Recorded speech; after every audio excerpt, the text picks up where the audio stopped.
Naitwa Profesa Hozeni Mayaya, mkuu wa chuo cha mipango ya maendeleo vijijini ambacho kina kampasi zake kubwa mbili, moja ikiwa Dodoma ambapo ndiko main campus, lakini pia tukiwa na kampasi ya Mwanza ambayo tunaita kituo cha mafunzo cha kanda ya Ziwa Mwanza. Kwenye dira yetu ya mwaka 2050 ambayo mwisho wa siku itaenda kutuletea maendeleo, na tunategemea kwamba uchumi wetu utakuwa ni wa ngazi ya juu kidogo, na ni utakuwa juu zaidi, ni kwamba mchango wake mkubwa utatoka kwenye private sector.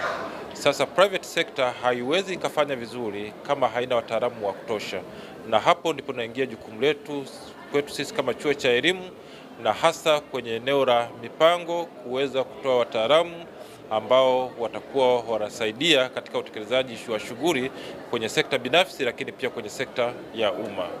Miongoni mwa mambo ambayo yanabidi yaweze kufanyika, kwa mfano tunaenda kutekeleza dira kwa miaka takriban 25. Utekelezaji wa dira hiyo kwa miaka 25 ambayo inakuwa inakuja inahitaji kuwe kuna ufuatiliaji, lakini na tathmini na uwezo wa kujifunza, na ndio maana tuko na program maalum kwa masuala ajili ya masuala ya project planning and management, lakini kwenye level ya masters tuko na masuala ya project monitoring and evaluation, kwamba wanapokuwa tunatekeleza dira watu pia wanakuwa wanakusanya takwimu ambazo hizo takwimu zinatufanya tuweze kujitathmini na kujua kwamba tumekwendaje. Lakini hawa watu ni lazima wawe na ujuzi na maarifa makubwa. Lakini pia kwenye utekelezaji wa dira ya mwaka 2050, miongoni mwa maeneo ambayo yametiliwa ndani ya mkazo, yametiliwa kipaumbele ni eneo la uhifadhi wa mazingira.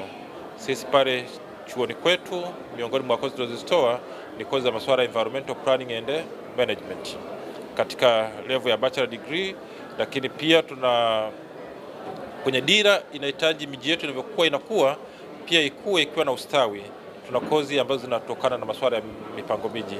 Kwa hiyo tunaamini kwamba katika kozi ambazo tunazitoa ambazo ni kozi zaidi ya 50 ambazo tunatoa pale chuoni, mwisho wa siku kila kozi itakuwa na mchango mkubwa katika kuhakikisha kwamba utekelezaji wa dira ya mwaka 2050 unafanyika kwa usahihi katika eneo la umma, lakini pia katika sekta binafsi.